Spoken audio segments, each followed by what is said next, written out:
All right, welcome everyone to episode number 10 of Pick and Troll. Rex and I coming to you live the day after Christmas.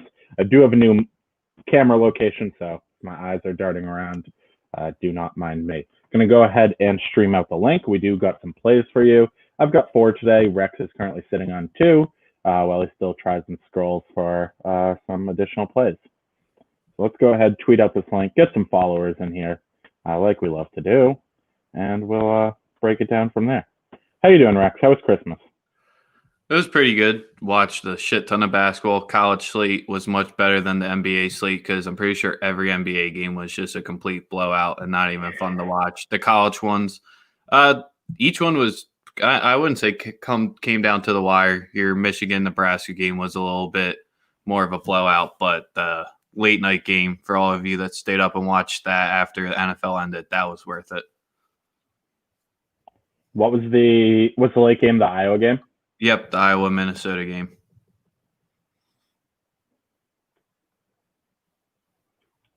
But then today's slate, I was like a little upset there's only 12 games, but I'm pretty sure it's because half of the schools are currently on break, so players aren't no longer at the campus or currently just chilling. So we'll get some more games next week, so we'll have a bigger slate. I think we'll only have 13 games today, so a little short, but we still found some value in some plays. Yeah, I was looking because the day before Christmas Eve, seeing 0 games on the slate, I was like, what the hell? So I kind of scrolled ahead to see when we get back into real big slates, and the next 2 Saturdays are full 100-game slates. So we're getting back into it. Tuesday's a pretty big slate. Wednesday is. Those have kind of been like the midweek marquee matchup. So that is good to see.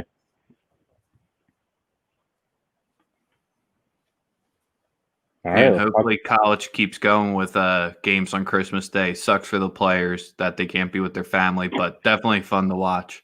Yeah, no, I unfortunately didn't get to watch anything yesterday. I was bouncing around between my parents' houses.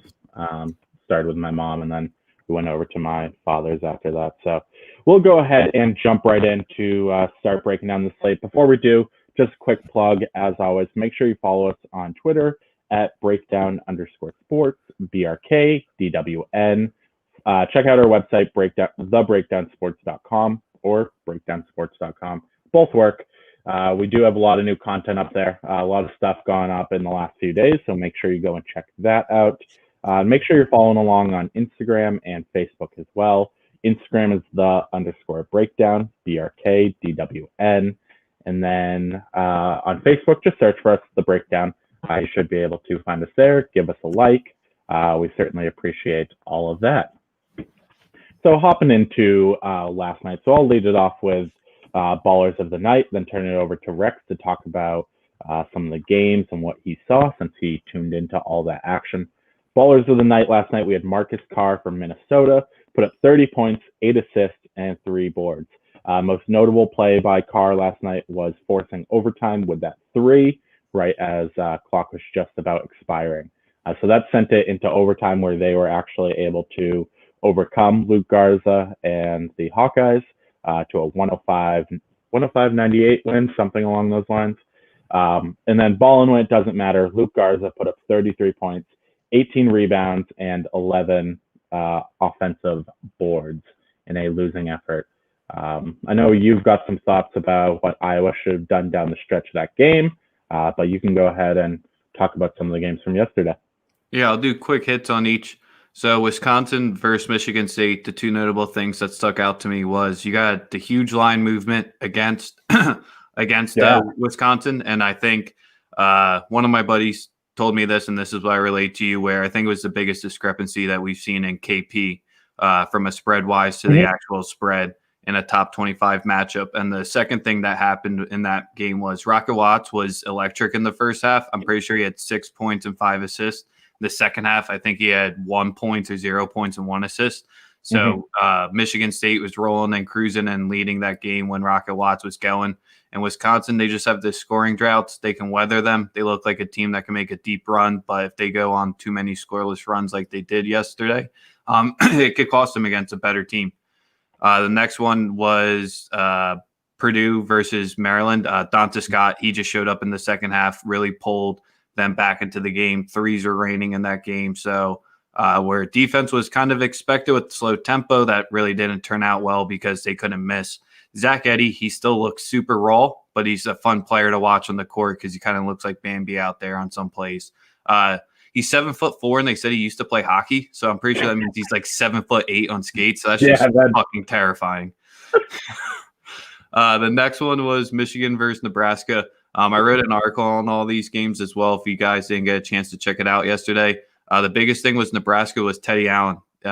He was the only guy that showed up for them because Michigan was able to key in on McGowens and Bannon. So with those two, it is what it is. And then lastly, the Iowa game, my biggest takeaway is that if you're up by 3 and the other team has the ball under 10 seconds, do you foul? Rothstein was going nuts saying you have to foul there. You can't let them get 3. But what happens if they make the first one, miss the second, tip it back in? It's the same exact way you can get the 3 points there. I mean, Iowa's defense isn't its strong point, so they tried to rely on their offense. It didn't finally come through against Minnesota team where Carr just got extremely hot, and then their one other shooting guard, I'm blanking on his name, I think went 8 for 9 from deep. So Minnesota's guys just showed up and were able to outscore Iowa, and that's how you're going to be able to beat them is get to the free throw line like they did, hit the glass, and then threes are just raining, and I believe they're in Minneapolis. Looks like someone just tweeted us as the Kentucky game on right now. No, 1 o'clock start. Yeah. Looks like the games start at 1. We've got a handful at 1, couple at 2, 3 at 4, and then the night game, we got a big matchup between Bob Morris and IPFW. Fort Wayne. Yep. Bob Morris. Not to be confused with Bob and Mary. So if you're a coach, Jordan, do you foul in that scenario where you're Iowa, or do you let it roll out? Because I think it has to be more of a team-by-team basis who you have that determines that strategy.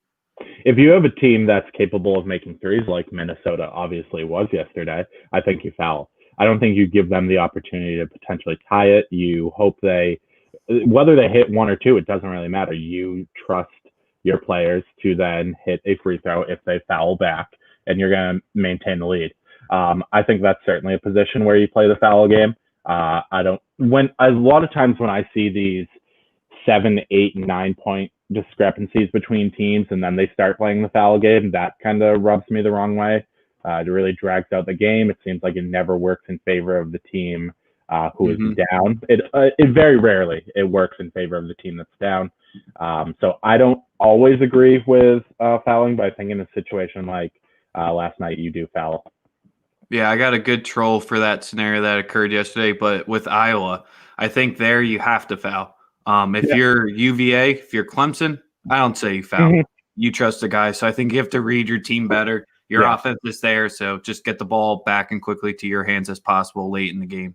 Yep, yeah, Clemson, VCU, Syracuse, Virginia, teams that really play a lockdown style of defense. I think you roll the dice with that one. But I don't think if you're Iowa, do you know what Iowa's ranking is on defense? I think it's more closer to 100 than it is 50. Yeah. Okay. I was thinking it was closer to 50, but you are probably right since you wrote the article for those games. But we will go 146 according to Bart. Holy shit. But that probably had a big effect from last night's game, though. I'm going to put it out there that is not good. Let's see. I have Haslam right here. Haslam has their defense as 74. So that's where his are adjusted and Bart's is raw. Yeah, that's where I was thinking closer to 100. Yeah, probably. Yeah, that's a tough look for Iowa. They kind of needed that. That's now 2 tough losses that they've taken. This is a team that had a lot of national championship hype going into the season. When you're playing someone like Minnesota, you've got to get that win. Not only is it a conference opponent, but one would say Minnesota's not quite as good as Iowa. But who knows? We will see. I certainly don't think Iowa will stay at number 4 in the rankings after, a tough loss against Gonzaga that dropped them like a spot, and then this one against Minnesota. So yeah, I think it'll be interesting to see come Monday what the AP thinks about that. Yeah, let's get to the model that's been churning. Absolutely churning. So model right now is up to a 53.5% clip. We're 264, 230, and 11. I think I said to Rex it's like 55 and 30 in the last 7 days. Multi-point edges are 97, 82, and 2, so about 54%. Those are 18 and 16 and 8 in the last 7 days. So that is really good. Seems like we're starting to turn a corner here a little bit. I think conference play is certainly helping that, just because the numbers are a little bit more sharp in terms of two conference opponents playing versus, LSU versus Nicholls State, for example. I mean, it's more, I just think of, you need to get your data points. Yeah. With soccer, since I love capping soccer, XG, it's only predictable after 7 matches. So that's where in basketball, most teams got 5 to 6. So you kind of have a baseline now. A lot of your projections analytically are going off returning minutes and last season productions, give it be a transfer or whatnot. So now we see rotations. The model's starting to get its feel for its team. So this is where I was hoping and expecting it to be, because I knew, especially with the COVID start, it was definitely going to be a little rocky, and we never got under 50%. So I think that's the biggest thing with the model, and we're now above the 52 by a whole percent. So let's get it higher. Did you see DePaul played their first game the other day? Yeah, about damn time. Yep. That was a model win on Western Illinois. The spread was something stupid, like 25 points or something. Yeah, and they still had like 6 guys sitting out or whatever as well. Yeah. So yeah, that's we are in the swing of things. So we like to see that the model is churning, and hopefully you and I are able to select the right ones and not select the few losses that the model is taking. We'll go ahead and jump in. Both Rex and I have a play each on an early game, and then my 3 plays are all in 4 o'clock games. He has a play on a 4 o'clock game as well. So since I have 4, I will go ahead and kick it off. My 1 p.m. game that I am looking at is Cleveland State and Youngstown State. So the Battle of Iowa. Ohio. Different 4 letters. Tommy's going to coming right at your throat for that one. Oh, good Lord. That was a bad look. Iowa, Ohio, 4 letters. They only share 1. Similar. That's tough. But yeah, I'm backing Cleveland State. I'm taking Cleveland State money line plus 115, just a little half unit play, simply because I had ample free play credit on an online book. So I figured to roll the dice. Market is currently at plus 2. Our projections from all our sources have it closer to Cleveland State as a favorite, actually. Cleveland State minus 1. So I like that angle. Reasons that I started to dig into it a little bit more. I just think that these 2 teams are very closely, they're very close. Mm-hmm. Cleveland State is still, has in their rear view a 50-point loss to Ohio. So that is certainly not a good look. A 40-0 run. Yeah, exactly. Literally a 40-0 run. And I think that's certainly still playing into whether it's bookmakers or bettors' minds when they think of this Cleveland State team. That's something that they're thinking. But this is a conference matchup. They're going to play tight. These are 2 teams that are similar to each other. Neither team has a significant edge on either side. Youngstown State's defense is terrible, really bad. So that's one of the things that I was really digging into when I was looking at this. Bart has Youngstown State as a bottom 50 defense. Eric Haslam, because it is adjusted, has them as about a bottom 100. So I just going up against a really bad defense like that, and this being a conference matchup, I like what Cleveland State has to offer here. Playing the money line, because it's only a 2-point spread, I didn't see a whole lot of value in taking a plus 2 minus 105, plus 2 minus 110, when I can just grab that plus 115. Neither of these teams excel at a whole lot. Cleveland State's kind of shitty, to be honest. Youngstown State is also kind of shitty. Youngstown State does rebound pretty well, so they do have a little bit of a size advantage there, and they do force a lot of turnovers. Other than that, the teams are pretty evenly matched. There's not a whole lot of glaring differences. Neither team lights it up from 3, so there's not like you're going to be worrying about that. Mm-hmm. I think a lot will be going down to free throws in a game like this. Cleveland State does foul a lot, certainly something to look at. And Youngstown State has been a little bit more disciplined on the defensive side in terms of fouling, although their defense overall is pretty poor. Two fairly slow teams, both teams around 200 to 300 in tempo. So this isn't going to be a super high scoring affair. I think you're probably looking at a game. What do we have the total projected at? 140, total sitting at 139. You're probably looking at like a 67, 65 game here, 68, 63, something along those lines. So taking Cleveland State, grab the money line for a half unit at plus 115. I think that might be the longest Cleveland State Youngstown preview they've ever done from someone on the horizon, but it's more where Cleveland State has been more battle tested so far, playing Toledo, Ohio State, just sticking within Iowa or Ohio. They got it with me. But with Fort Wayne, they beat them back-to-back games. With these back-to-backs, I forget who's tracking on Twitter. They're really seeing in a days, teams usually don't sweep them. It's going to be tough to sweep these. So this is where when you play the same team at back-to-back days, you're going to get their familiarity. This is the first one. Being at home, seeing that Youngstown was favored was kind of strange. Both of these teams are even. They're basically giving Cleveland State no home court advantage. Youngstown, you beat Northern Kentucky by 10 after losing them to 15. So that was one of those back-to-backs where I just think you're going to see the variability. If Cleveland State doesn't win today, since you only did a half unit, I would double down tomorrow when they run it back. And getting the home dog here, you can never talk me off that angle. And that was something I started to look into as well. It's just the conferences that are playing those back-to-back, seeing the swing in game one versus game two. And it seems like you said the game two is a significantly wider margin than game one. So Cleveland State's able to pull out this one. I will certainly be rolling the dice again with them tomorrow. I'm sure there's nothing the model isn't going to go against them tomorrow. We do have a sizable edge on this one. As I mentioned, model projected -1, line is +2. So from pure numbers play and plus the back-to-back angle home dog, going to go ahead and take Cleveland State. So we got two solid questions while you were going off on the Horizon matchup. So love that. First one, we'll get to Evan asking about another money matchup between Wright State sitting at 4-1 and Green Bay at 0-6. So Bo Ryan's son ain't having the hottest start there in Green Bay. And this is a 15-point spread. The model has this right around 16.5. If you just are looking from our model plays that we like from analytics, Evan, I would say lay it with Wright State. This was one game that I was looking into. Laying 15 just sucks because you could be up 22 with 2 minutes left and then get that backdoor in there.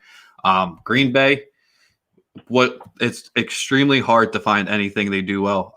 The reason why I actually know decent amount about this Green Bay team is because they played our boys Milwaukee the other day, Jordan. So I was looking up the Battle of Wisconsin's and figuring out Green Bay, they assist on buckets at an okay rate, and they shoot close to the basket. Other than that, they're not great on defense other than not fouling. So they play extremely slow. Extremely fast, completely different to his father's style. So that's where the pace is going to be pushed here. It's going to allow Wright State to bump this score up. And then if Green Bay, they can't hit threes. They're shooting them at a 31% clip right now. And Wright State's defending it at one of the best rates. So that's And Wright State's a good three team on offense as well. Yeah, so that's where just all signs just lays to laying the points here, Evan. So if I had to make a play on it, I would definitely be laying it with Wright State and not a Green Bay team that seems right now Ryan's trying to get it a little bit under him. I mean, the teams they're losing to Eastern Illinois lost to them in double OT, then lost back-to-back to Milwaukee's, and then lost to Marquette, Minnesota, Wisconsin. So they haven't had the easiest stretch either, but I would say lay it with Wright State. But laying 15 isn't something I love to do. No, we got a lot of Horizon talk here. I'm loving it. Is Wright State the class of the Horizon? Definitely going to be more towards the top because they're actually in the top 100. Yeah, and this is a top 100 versus bottom 100 team. We've played these a few times before. I know we've taken Toledo against someone a few other times. Mm-hmm. These big spreads can be a little bit scary, but this is kind of the only angle you can play on this. there's no reason to back Wisconsin Green Bay. They don't do a whole lot. Their defense is pretty shitty. And Wright State actually has a really solid defense. So I like the angle here. If we were to take this, I too would be laying the 15 with Wright State. Yeah, you got Illinois, Chicago. So the Fighting Saint Flames. The Fighting Sister Jeans. Or no, those aren't the Jeans. I always get Loyola and UIC fucked up. No, UIC has the sick jerseys with the Chicago flag down the side. Yeah, the Flames. Yeah, and then their shorts have the Chicago skyline on them. Big UIC guy. I think they crushed a team that I'm betting against just the other day. Oakland. All right, so let's get into the second one, and that's a perfect way to where I have my first play of the day. We got Louisville versus Kentucky. That one tips off in a half hour. This line's been moving around a little bit. It's currently sitting at like a 3.5 or a 4. So I like the 3.5. The 4s gets where you get a little bit more tricky because we have this projected as the model at minus 4.5. So I'm only getting like a 1 point edge here. So I'm going to lay the 3.5 with Louisville. We've talked a lot about Kentucky in here because we've trolled them. If you need to know what's going to fix them, one of our analysts, Link, he wrote an article. He's a big Cats fan. So he'll give you the way that they can win it. I'm just going to more talk about Louisville because, Jordan, the thing that you said, until Kentucky can prove it, there's no reason to be laying them. And if you're going to lay them, you just have to hope they win at this point because they're not pulling out these close games. And it's not scary to see when Kentucky's defense is just this much better than their offense, but are you really going to bank on Kentucky's defense to start not slowing down this Louisville team because they're not scoring a lot, but their defense is what's really scary going up against this Kentucky team because that can't shoot. I mean, we don't have to be a dead horse with Kentucky's shooting ability, but it's just more towards Louisville is a top 50 team on offense and defense. They're a more roundabout team. Clark Jones is someone that I loved and talked about on College Game Breakers, the Radford transfer. He's doing everything that Louisville needed them to do to make them a contender. So here, I mean, I'm a little nervous that Brandon Boston could get going because he does have a little height and he is a tough matchup for everyone. And then they don't have an answer for Sarr. Louisville does, like right off the bat. So when I look to Kentucky, it's if you stop those two from creating. I mean, they just released a player from the team from Kentucky because of bad behavior or whatever. So this could be Coach Cal's mantra game. Get them all back on the horse. We let a guy go. We're cleaning up the program. This is our turnaround game, rivalry. Beat your rival, win on the away court. It can really definitely change the narrative. I just think Louisville, I mean, I hate playing the juice because the money line seems like the best option to get this one, especially live. But I'm going to back Louisville because if they're not playing Wisconsin, they're not playing a team that has discipline. That's probably the complete opposite of Kentucky. So I'm just going to take the much better squad. Kentucky's going to keep falling down the rankings. Their defense is what's holding them up right now, and I think their defense takes a hard hit here today. But the under does seem like another interesting angle because I don't think Kentucky scores. Let's see. Yeah. We have our projection's right at the current line, but I agree that I certainly wouldn't be playing the over. This is a low total, but with how good that Louisville defense is, I don't think there's really a whole lot to like towards an over. And then the biggest thing, too, I mean, this is where I can finally start trusting these numbers. Free throw percentage. That's a huge and a great way to cap a game, especially with these closer spreads, because even if Kentucky is up, they're shooting at a 66% clip right now. That's 240th. At 3-point field goals, 24.5. So twos is the only way they're scoring. Louisville's a defensive team that can play smart on their MAC. We've seen it in Xavier. He's bringing it over to Louisville. So let's go Cards. Sorry, Link. Yeah, and if you are looking, if you're trying to talk yourself into Kentucky and you think that this is a game where Kentucky actually performs well for the reasons that Rex mentioned, the size advantage, the rivalry matchup, the mantra get right type game after having just dismissed a player, don't take Kentucky in the points, just take the money line. You're probably going to get, I don't have it, it's a 4-point spread, so it's probably somewhere around 150. Let's see if I can Yep. pull this up. See how good I was on that. 150. Woo! Exactly. So yeah, take the plus 150 if you like Kentucky.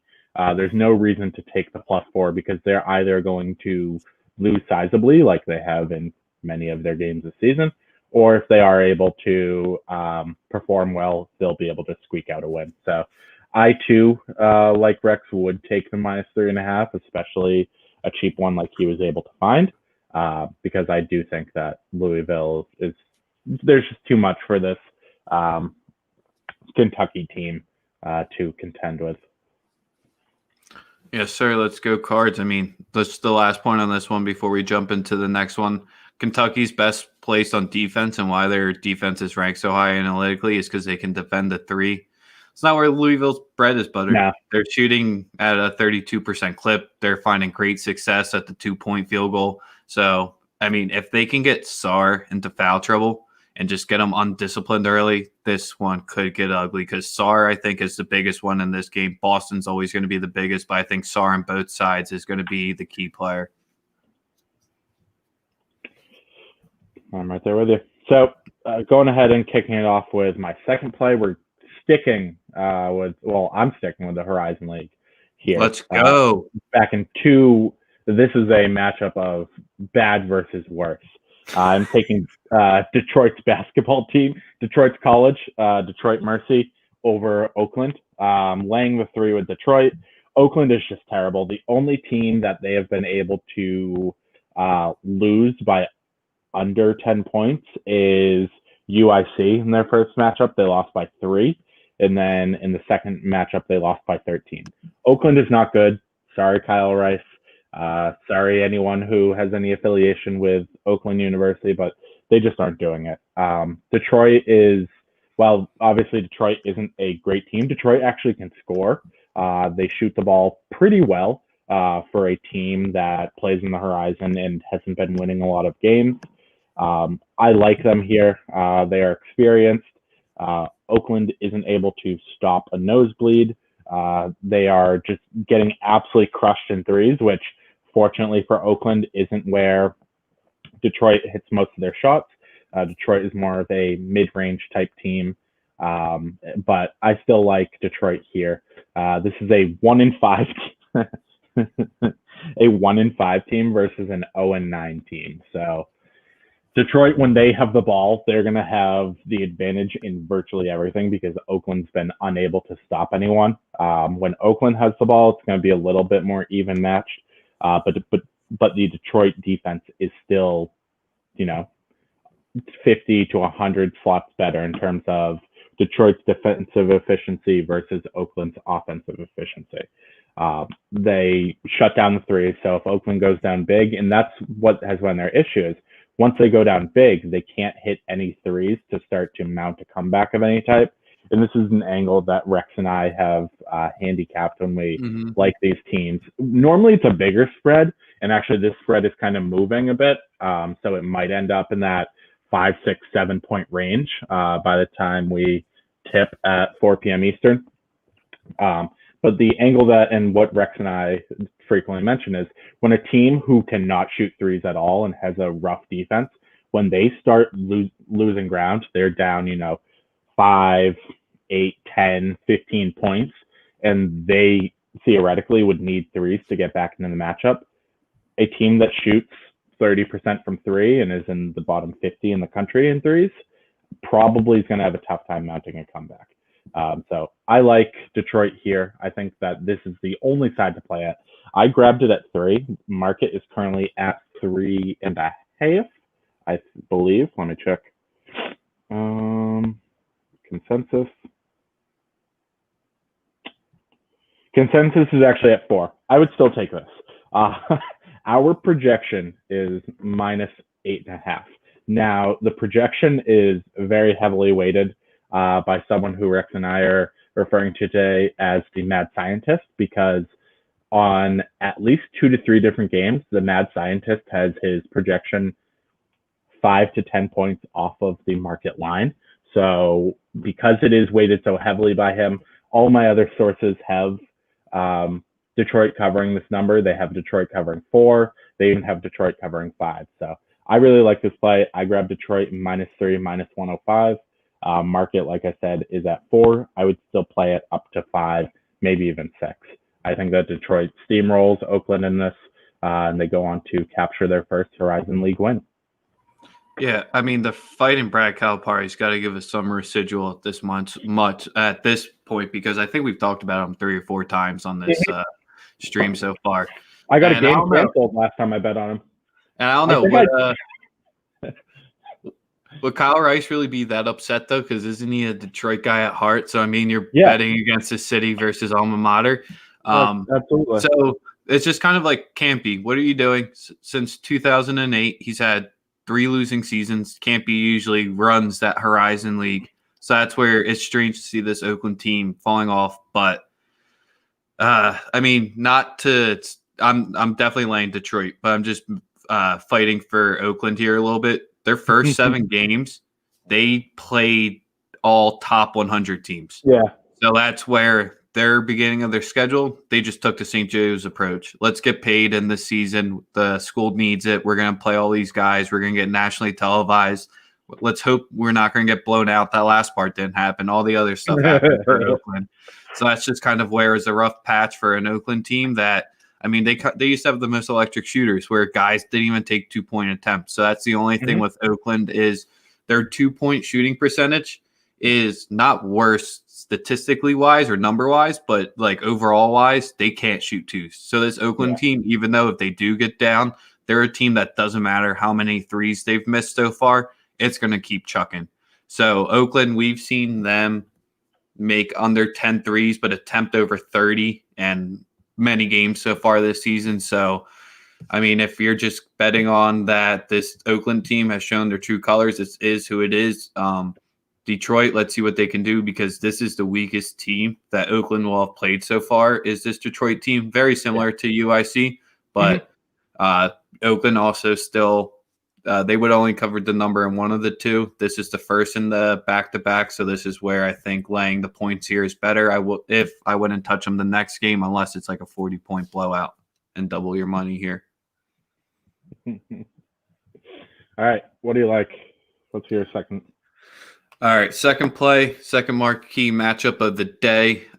We do have a play on almost all of them. We can talk about the one that we don't have if we get some time at the end, but going to another Big Ten battle. Wrote that article yesterday, sticking there. Going back to a Big Ten under here, but this time I'm keying in on a team total rather than the game under. I'm going to take the Indiana team total under 70.5. That's sitting right around -106. And the reason why I like this play is Illinois. I mean, their defense is pretty solid. Some people have them in the top 50, others have them in the top 10. So let's just give them a top 25. In Indiana, they're solid on defense as well. They're a top 15 to top 25 team as well. So that's why I initially leaned the under. But the biggest angle in this is the pace. Indiana, they play at a 244th pace. Illinois plays at a 67th pace. If Indiana wants any shot to win this game on the road or any shot to hang in this game to cover the spread, they cannot let Illinois run. What do you do when you don't let Illinois run? You work off 20 seconds on that shot clock each time. Unless Indiana is an extremely efficient team like we saw the Big Ten shooting from 3 yesterday. They couldn't miss except for the Michigan-Nebraska game where no one could make one, but it still went over somehow. But yeah, with Indiana, if their only chance to win this game is to not run with them, because Jackson Davis, he's 6'9", he's their best player. He's not someone who wants to be running the court that much as a center. Race Thompson, their next most productive player. Power forward center, 6'8". When they do run, it's great, and they're great chances when they finish them. But if you're constantly running your bigs like that and both of them get the most minutes on your team, you're going to run their legs out. You're going to get them in foul trouble more often than not. So that's where I just expect an extremely slow pace. You got Kofi, and you got one of my favorite players coming in here in Georgie. I can't pronounce his last name yet. I've heard it a lot. I can pronounce Mamu's better than his. So Georgie, my Georgian, it's great how that worked out. This Illinois team can cover Desumu is versatile. He's only 6'5", but he can guard anyone they need. So that's where I just think Illinois has the studs at home to control this game and make sure that if I just hoping Indiana doesn't try to run with it. If I see them running early, I might try to buy out because this is just going to be a bad look. So that's where I'm keying on the team total rather than the full game. Yep, and I like your angle. I like the Illinois squad. They're considerably deeper than Indiana. And like you said, if Indiana does try and run it, I think they're really going to have issues, especially in that front court where those guys, they rely on them so heavily. Both of them are, I mean, Jackson Davis is over 5 points. 5 points versus like a, nation average player. And Race Thompson's just over 3. I think that you cannot afford to push the tempo because you're going to run your 2 best guys off the court, and then you're stuck with freshmen and sophomores who are currently getting 15 to 25% of the minutes. That's certainly no way to play Illinois. So I agree that Indiana's really going to try and slow things down on their end, and they're going to work their best to try and slow down Illinois. Indiana's defense is really solid. Mm-hmm. So I like your angle. I probably would even lean towards what is the game total at? 145, 146. I would probably lean under on a total game, but I think that you picked the right angle here, taking Indiana as the dog and taking their team total under, because if Illinois is able to play their style of offense, they're able to score, then I think that Indiana's going to have a tough time putting up those points as they try and grind out the clock. Yep, and then I not to be the dead horse again, but Franklin's the only dude that can shoot threes.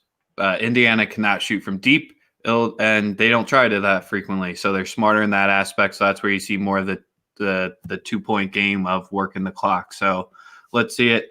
If you just look at the trends, Indiana's gone over this more frequently than not so far this season.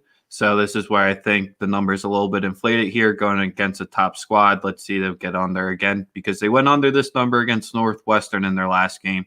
So let's see. Yep, I'm right there with you.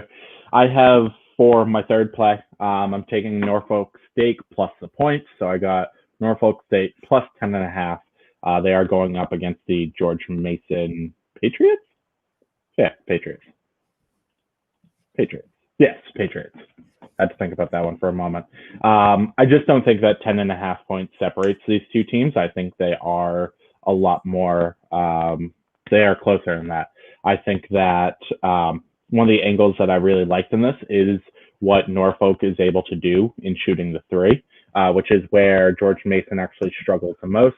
I had said to Rex that Norfolk State shoots about 55 to 70% of the 50. What is it? Let's say they shoot 70% of their shots from either deep 2 or 3-point range, which is actually where George Mason really struggles. And where George Mason likes to shoot is they also shoot from that same range. But Norfolk State is probably one of the top 100 teams in defending the perimeter. So just for that angle alone, I'm really liking Norfolk State. Their defense plays pretty efficiently just based off how they're able to guard that perimeter. They aren't a great rebounding team, and that's where George Mason does certainly have both a size and athleticism advantage, being able to clean the glass. They should win. George Mason should. It shouldn't really be that close of a game. I think it is closer than 10.5 points.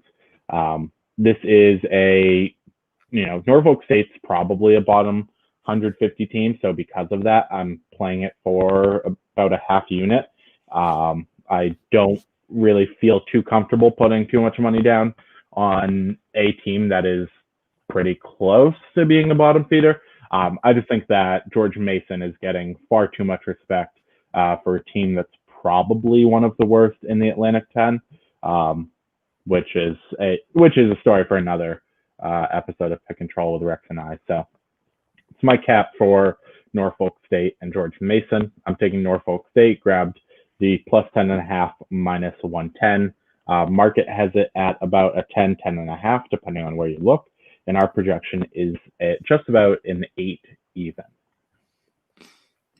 Yep. I mean, this is one where I'm not completely sold on this one, if I'm going to be extremely honest here. Ooh. The two times that they've played a top, or not a top team, a team that's similar to Mason was in ODU and UNCG. So, I mean, this is just me speaking from trends-wise and prior results. They did not cover the 10 in those two games. They lost by 14 and 17. So that's kind of where, if you're looking at similar opponents, which I know some people like to cap that way, that's why they would lean Mason. But you can't lay 10 on George Mason here and then feel confident. So that's where, if you're playing a side in this game, you're taking the points with Norfolk State. So I agree on that angle. I just am not 100% sold on this play. Mason, not that great when St. Joe's could potentially be favored against you at home. So that's where you can tell where George Mason is currently at. Past that, don't have too much more to say about that one. I just know Mason completely relies on Jordan Miller, and with Norfolk State, not very familiar with that team other than Anderson, if I'm going to be 100% honest. Yeah, no, that's quite all right. No shade there. I mean, I'm clearly not too overly comfortable on this play either, as I'm only playing it for a half unit. I just think the number's too big. There's one side to bet this, and you bet Norfolk State. So that's what I'm doing. Looking to just add on to that vol. Yep. Back the model, rock the model, and add on to that volume that I have actually been really far down in this week. So just trying to bump up my numbers, them be rookie numbers, as Matthew McConaughey said in Wolf of Wall Street. I love this next game. I've been dying to talk about it all day. My game? Yeah, the last one. Probably the best game of the slate. Yeah, I think so. 4 p.m. game. You have Virginia and Gonzaga, two top-tier teams. Obviously, everyone is familiar with what Gonzaga has been able to do this year. I was able to find a UVA +8. I grabbed it at -110. That was on my bookie. So if you do have an account there, you can go ahead and check. I've seen some people touting 8.5, 9s. Those were available for a very short amount of time. I don't think that's realistic to handicap based off that. Market is at 7.5, 8. Our projection, and again, I think this is probably some mad scientists. No, actually, for the most part, they're pretty in line. Our projection has this about 3. A 3-point spread. So I'm, again, backing the model here. I really like the UVA defense. Is this going to be the best defense that Gonzaga's played? Let's see. They played Baylor. Yeah. So, the Zags blew out Baylor. Agree, disagree. I don't think they played them. They played Kansas. They played Iowa. Iowa played Baylor. Yeah. That's the game I'm thinking of. And I think this is the best defense that they will have played this season. They've been able to win their games handedly. I don't think any of their games have really gone down to the final minutes outside of West Virginia. That's probably the closest game. We all know what the Tony Bennett style of defense can do to teams, and I'm just riding that angle. Pretty much that is the basis of my handicap, is just how strong this Virginia defense is and what they are able to do. They aren't stiff on the offensive side either. They just play so slow. Rex and I, talking pre-stream, talked about how this might be the biggest variance in terms of play styles and tempo between two teams. You have Gonzaga, who's like a top 5 to 10 tempo team. And then you have Virginia, who's without a doubt one of the slowest 10 teams in the country. I like Virginia here. I think that 8 points was too much. I found the number, quickly jumped on it. Model liked it, so I like that. I'm going to turn it over to you, Rex, because I'll probably have more to say based off your analysis of this marquee matchup. Yep. 1 second. I'm just tweeting out my my Louisville play because it starts in 2 minutes. So. Oh yeah, got to get that out.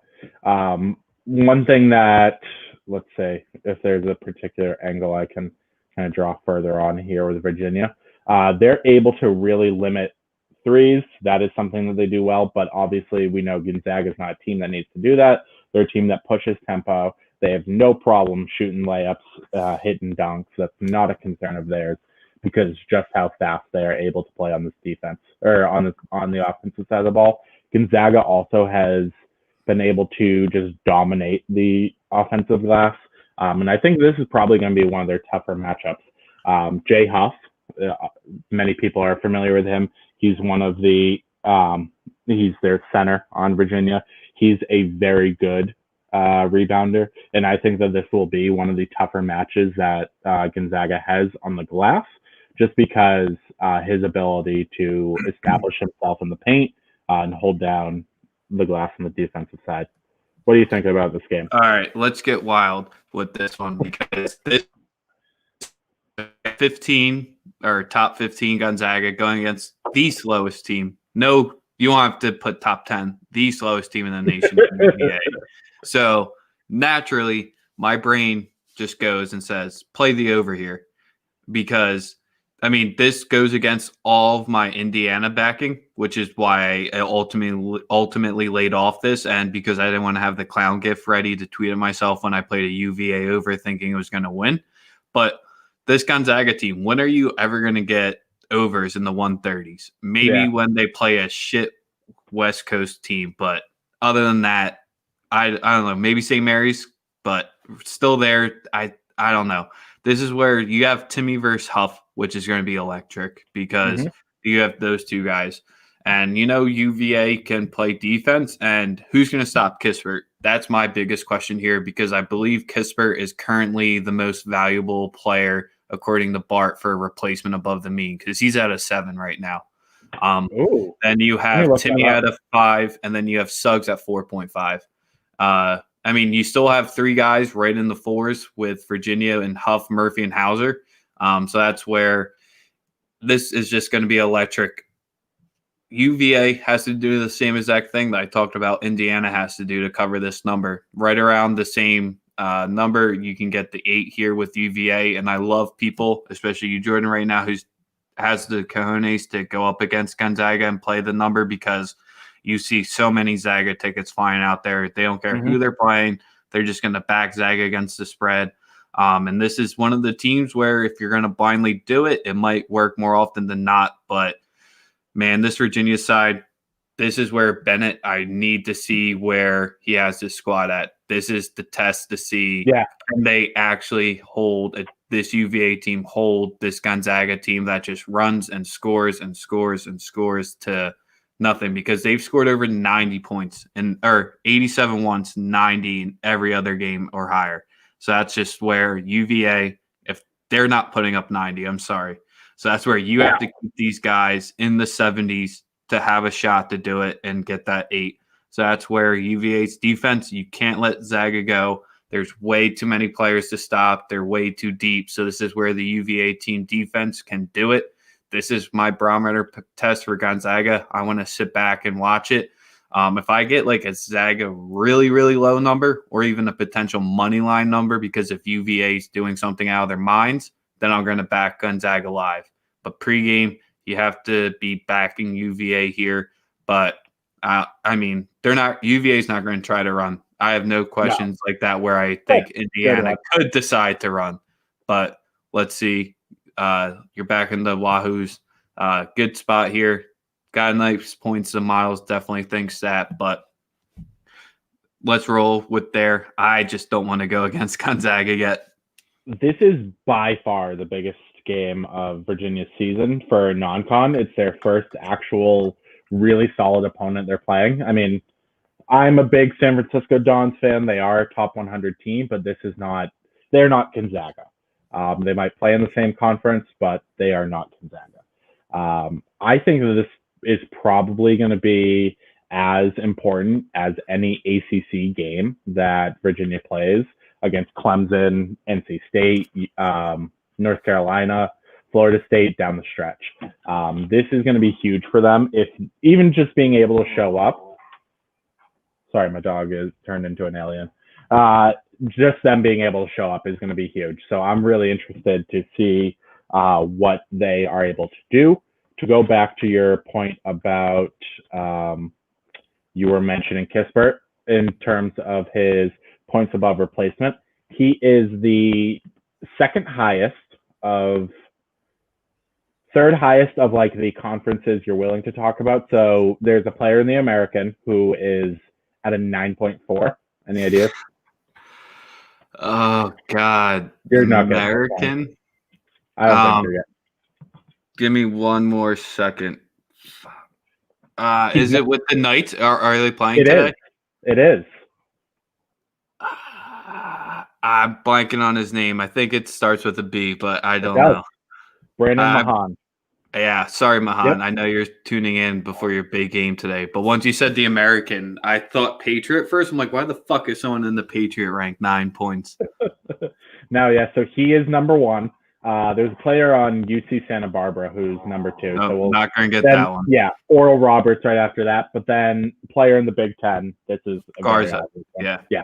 He's 7.8. So he's 7.8. Brandon Mahan is 9.4. And Corey Kispert is 7.5 points above replacement. So those are like the premier kind of the major conferences. The next one after that is Ron Harper Jr. I was pleasantly surprised to see that sitting at a 7 with DeSoma as well. Yeah, I'm upset. Lorian Christian Jackson of Akron ain't up there. He is actually. He's number 5. Oh, word. I skipped over him, but yeah, he's up there. Yeah, he retweeted me once. That's the one reason why. Marion Jackson and LRC are my 2 guys in the MAC. I'm a huge MAC guy now. Love that. We love to hear that. But yeah, that's all we got for today's stream as far as our plays. I know Rex has some trolls that we want to get to. So I'm going to go ahead and start off my recap of my plays. I have a half unit on oh God, my dogs are going nuts. I have a half unit on Cleveland State money line at plus 115. I have Detroit -3, minus 105. I have a half unit on Norfolk State plus 10.5, minus 110. And then I have UVA +8, minus 110. Charlie's just going nuts. He's ready for you to be done. Do you notice how they react to the snapping though? They understand, like, let's stop. Let's see if the 2 plays after you snap are your winners too, because maybe that's I'm going for it. I got just tipped off Louisville -3.5, minus 105, and the Indiana team total on their 70.5, minus 106. So only 2 plays, but on your marquee games. So let's get into some 2 quick trolls because I know most of you are probably tuned in to Kentucky and Louisville at this point. Unders yesterday. I haven't looked over holistically to see what the over-under market's doing as a whole right now, but Nebraska, you're fouling down 9 with 30 seconds left to push the total over. It closes at 150. I played at 147. It ends at 149. Extra salty about that one. Wanted to get the article 3-1 yesterday, and the Big Ten just started finding their range from deep. When the threes are flowing, even if they're only shooting at 40% from the field goal and like 35 to 40% from 3, your total's almost under right now, or not going to go under. So that's where you got to really be looking at these totals a little bit closer, which is where I laid off a few today. And quick one, just because it's footy and it's Boxing Day, fuck Crystal Palace, those bums. And Josh Harris is probably one of the worst owners in all of sports. He owns the Sixers as well, so that's where extra hate comes from there. Yeah, you're down 1-0 at halftime. You go up and they get a red card and you produce 0 shots in the second half and let up 2 goals and lose 3-0 after losing 7-0. That was a stupid play for me on Crystal Palace, but I was a little hot and bothered this morning while watching soccer. So they played the entire second half shorthanded and continued to give up 2 goals. Or no, they played it with the man advantage and gave up 2 goals. Love that. Yeah, it didn't produce a shot till like the 80th some minute. And like so that's where I was just sitting there while looking at the lines for college basketball, just like with extra salt in the wounds. And I know Aston Villa is playing a lot better this year. Aston Villa and Wolves Twitter seem to go at it every year. We were able to get the best of them last year. Seems like they have the upper hand this year. But yeah, to give up 3 goals to them, 2 of which when Aston Villa is shorthanded, is not a good look. Yep, I just had the plus 0.5, so they didn't have to win. They just had to show up and try, but nope. Those are my two trolls for today. There's no one really other that big in college basketball other than unders right now are pretty tough. And I could troll the NBA because all the favorites cashed yesterday. So you saw a lot of people tweeting out their great games, like congrats, you laid the minus each of the 5 games and won it. Because I entered a Twitter competition. Obviously, my style is picking dogs, so I didn't do too well in that competition when all the NBA favorites just steamrolled. Yeah, that was a tough look for the Celtics following that one down the stretch with them completely unable to stop anything in the fourth quarter. And then I don't know if you caught Alvin Kamara's 69 touchdowns. Oh, I got a lot of words for Zimmer. I have a lot if we want to keep trolling. All right, we'll keep trolling. 1, how the fuck do you let the same guy score 6 times on you? 6. After 3, maybe put 8 guys in the box. And, yeah, honestly. And force Drew Brees' candy-ass arm to keep throwing ducks where your players are just dropping easy picks in the red zone. Like, you got 2 picks from there. So, like, at what point does Zimmer just not just use his brain and just use that? Second, there was a time in the red zone where they're on the 2 or 3 yard line and they elected to throw 3 times with Cousins instead of running it up the middle with Cook. It's just like, dude, the same guy just scored 6 times against you doing this way. Maybe do that. Let's throw a fade to Justin Jefferson with Lattimore on him, which is like not the best matchup to be going to. So it's just like, Zimmer, what the hell were you doing yesterday coaching that game when if they lost, they got eliminated and they didn't play like it? The Vikings, I mean, pansy ass franchise. So I really don't care that they lost that game because you come to Philly and act like assholes. That's what happens. You get steamrolled. But Saints fans, I want to troll on you real quick too. They still found a way to complain about their refs while winning by 19 or 20. If you're a franchise like that, just stop complaining about the refs every single game. It's so annoying. They do really enjoy that one. And then they are also upset that Alvin Kamara didn't get a chance for the NFL record because Sean Payton gave it to his stepson, Taysom Hill. Yo, he has dirt on Peyton. That's the only reason why he gets that much money. Doesn't he get like almost $10 million a year too? Yeah. To play 25% of the snaps. It is what it is, but yeah, I don't know. The Vikings defense, how don't you just force? You saw Brees when he tried to throw over 15 yards and didn't go anywhere. Yeah, it's not quite Cam Newton bad in terms of his arm, but it's not pretty to watch. Looks like you have the rib injury, so it definitely doesn't help throwing a ball like that. But I mean, it feels bad when you're just sitting on your couch having a few beers and like just looking at Zimmer. Like, what could you possibly be thinking right now that's making you coach the way you are? Yep, that is how it works. But good episode for today. We were able to get into college hoops. We talked a little soccer. We talked some football. We talked NBA. I mean, we touched on it all. Yeah, I like the general troll segment being a little bit wide open where you let it out. We might have to just do that. Yeah, just let it fly across all sports. I like that. I really enjoyed your conniption over Crystal Palace and tying it into him owning the 76ers as well. That was good. Yeah, fuck Josh Harris. But that's all Rex and I have for today's episode. Longer episode. A lot to talk about with some marquee matchups like what I spent 5.5 minutes on Cleveland State, Youngstown State. So I got my dog here. That's all for Rex and I. Make sure to follow us along on Twitter at breakdown_sports. Our website, thebreakdownsports.com. He doesn't like the screwdriver at Charlie. And that's all we got. So thanks for joining in. Nice episode today. Rex and I will be back early next week, probably Tuesday or Wednesday, the first night that we have a bigger slate again. So thanks for joining in. That's all we have, and enjoy the rest of your day. Yep. Let's catch some winners. See you later, fellas.